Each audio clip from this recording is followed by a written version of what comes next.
پیارے دوستو، سوچئے ایک ایسی قوم جن کے لیے بھوک صرف ایک لفظ تھا، جن کے شہر میں تنگی کا کوئی تصور نہیں تھا، جہاں سونا مٹی کی طرح تھا اور پانی رحمت یعنی اللہ کی نعمت کی طرح بہتا تھا۔ پھر سوچئے ایک رات آئی، بس اللہ کا حکم ہوا، یعنی ایسا فیصلہ جسے کوئی روک نہیں سکتا، اور ایک چھوٹا سا چوہا یعنی اللہ کی معمولی مخلوق اس کی بربادی کی وجہ بنا، اور صبح ہونے سے پہلے دنیا کی سب سے امیر سلطنت زمین کے نیچے دفن ہو چکی تھی۔ یہ کہانی کوئی افسانہ نہیں ہے، یہ وہی واقعہ ہے جس کا ذکر اللہ نے خود قرآن پاک میں کیا ہے۔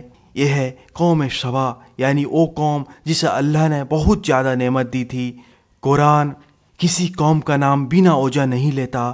جب اللہ کسی امت کو مثال بناتا ہے، وہ آنے والے انسانوں کے لیے سیدھا پیغام ہوتا ہے۔ قوم سبا عرب کی کوئی عام قوم نہیں تھی، یہ اس دور کی سب سے خوشحال قوم تھی۔ اللہ نے انہیں زمین دی یعنی کھیتی کے لائق بنایا، پانی دیا یعنی بارش اور نہروں کا نظام دیا، امن دیا یعنی ڈر اور جنگ سے بچایا، اور ایسا نظام دیا جس کی مثال اس زمانے میں کہیں اور نہیں ملتی۔ مگر جب شکر ختم ہوا یعنی اللہ کی نعمت کو ماننا چھوڑ دیا گیا، تو وہی نعمت ان کے لیے عذاب بن گئی، یعنی سزا کا ذریعہ بن گئی۔ یہ کہانی صرف اتہاس نہیں ہے، یہ آج کے انسان کے لیے کھلی چیتونی ہے۔ قوم سبا عرب کے جنوبی حصے میں آج کے یمن کے علاقے میں آباد تھی۔ ان کی زمین بہت اپجاؤ تھی، ہوا نرم تھی یعنی موسم آرام دہ تھا، بارش بالکل حساب سے ہوتی تھی، ہر چیز حساب میں تھی۔ ان کی سب سے بڑی طاقت سد مریب یعنی وہ عظیم بند جو پانی کو روکنے اور سنبھالنے کے لیے بنایا گیا تھا۔ یہ سد مریب پہاڑوں کے درمیان بنا ہوا تھا۔ اسی بند میں بارش کا پانی جمع کیا جاتا تھا، اور اسی جمع کیے ہوئے پانی سے دائیں اور بائیں پھیلے ہوئے باغوں اور کھیتوں کو سینچائی کی جاتی تھی۔ پھل اتنے زیادہ ہوتے تھے کہ مسافر یعنی سفر کرنے والے لوگ جب وہاں سے گزرتے تھے تو انہیں بھوک کا احساس نہیں ہوتا، لوگ راستے میں ہی کھاتے پیتے آگے بڑھ جاتے تھے۔ قرآن اس منظر کو بیان کرتا ہے۔ اللہ فرماتا ہے، قوم سبا کے لیے ان کے رہنے کی جگہ میں ایک نشانی تھی، یعنی اللہ کی طاقت کا ثبوت تھا۔ دائیں اور بائیں دو باغ تھے۔ پھر اللہ نے فرمایا، اپنے رب کا رزق کھاؤ، یعنی اللہ کی دی ہوئی روزی لو اور اس کا شکر ادا کرو، یعنی نعمت کو اللہ کی طرف سے مانو۔ یہ صرف دولت نہیں تھی، یہ اللہ کی رحمت کا پورا نظام تھا۔ قرآن نے اس شہر کو بلد طیب یعنی پاک اور خوشحال شہر کہا ہے، اور رب کو غفور یعنی بار بار معاف کرنے والا بتایا۔ یہ سچ میں زمین پر جنت تھی۔ اسی قوم کی سب سے مشہور حکمراں رانی بلقیس تھی۔ تفسیر ابن کثیر کے مطابق بلقیس عقل مند تھی، یعنی سمجھداری سے فیصلے کرنے والی تھی، حکمت والی تھی یعنی دور کی سوچ رکھنے والی تھی، اور اس کی سلطنت مضبوط تھی، یعنی اس کا راج قائم اور برقرار تھا۔ اس کا تخت عظیم تھا، یعنی شاہی سنگھاسن بہت بڑا اور شاندار تھا۔ اس کا نظام منظم تھا، یعنی قانون اور ویوستھا ٹھیک سے چل رہی تھی۔ اس کی شہرت دور دور تک پھیلی ہوئی تھی۔ اسی دور میں اس کا ذکر اللہ کے نبی حضرت سلیمان علیہ السلام تک پہنچا۔ حضرت سلیمان علیہ السلام وہ نبی تھے جنہیں اللہ نے ایسی طاقت دی جو کسی اور کو نہیں ملی۔ جنات ان کے حکم میں تھے، پرندے ان کی زبان سمجھتے تھے، یعنی جانور بھی ان کی بات سمجھتے تھے۔ ہوا ان کے لیے چلتی تھی، یعنی قدرت ان کے حکم سے کام کرتی تھی۔ حضرت سلیمان علیہ السلام نے رانی بلقیس کو خط بھیجا، یعنی لکھت پیغام بھیجا۔ قرآن اس خط کے الفاظ بیان کرتا ہے۔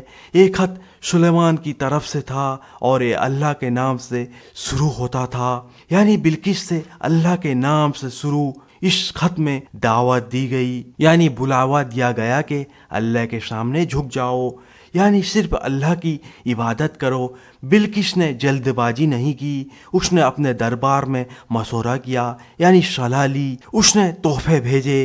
یہ ساری چیزیں بادشاہ سلیمان کو بھیج دی گئی، یعنی عزت کے لیے دولت بھیجی، سونا بھیجا، چاندی بھیجی، جواہرات بھیجے، مگر حضرت سلیمان علیہ السلام نے سب واپس کر دیے اور کہا جو اللہ نے مجھے دیا ہے وہ تمہارے دولت سے بہتر ہے، یعنی نبوت اور اللہ کی مدد دولت سے اوپر ہے۔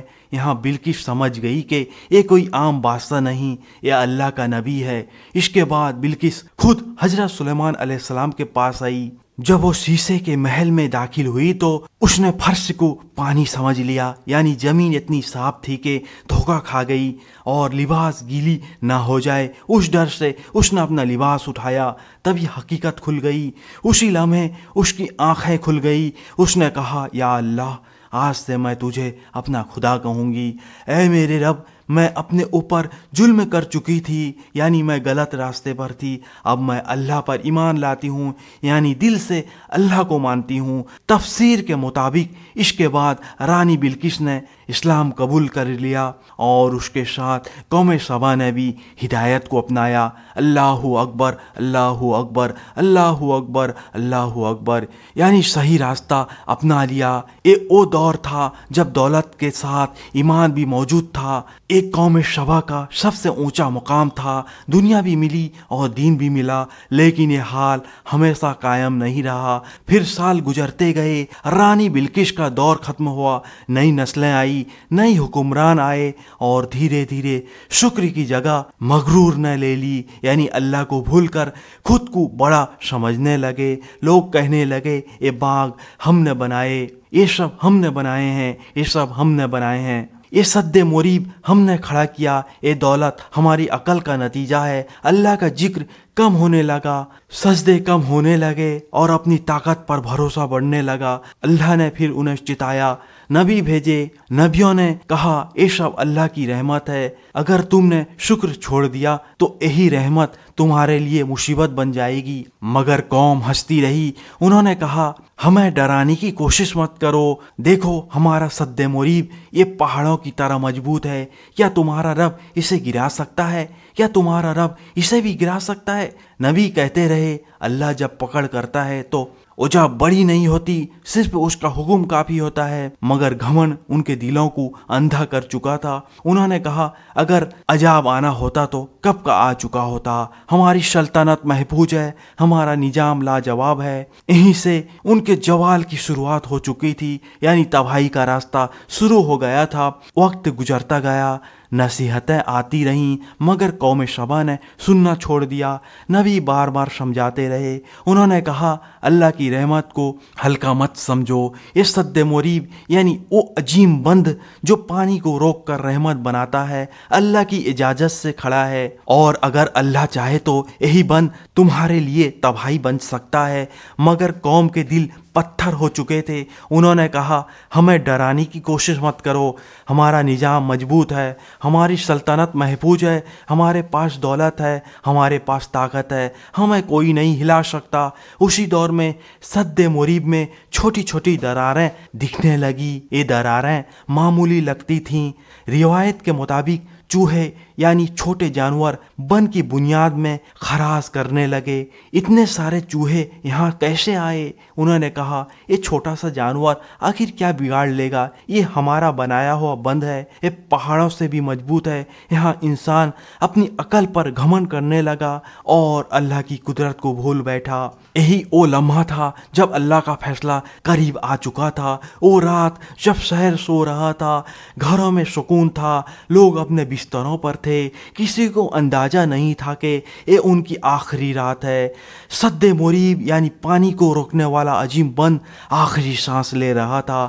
پہلے ایک ہلکی آواز آئی، پھر دوسری آواز آئی، لوگ جاگے نہیں۔ انہوں نے اسے ہوا کا شور سمجھا، مگر دراصل بند کے اندر سے ٹوٹنے کی آواز آ رہی تھی۔ اور پھر اچانک وہ ہوا جس کا کسی نے بھی سوچا نہیں تھا۔ قرآن اس لمحے کو بیان کرتا ہے، اللہ فرماتا ہے ہم نے ان پر سیل عریم بھیجے۔ سیل عریم یعنی وہ تباہی والا سیلاب جو سب کچھ بہا لے جائے۔ ایک جھٹکے میں سد مریب ٹوٹ گیا، یعنی پانی جو سالوں تک رحمت بن کر جمع کیا گیا تھا اب قہر بن کر ٹوٹ چکا تھا۔ تیز لہریں اٹھیں،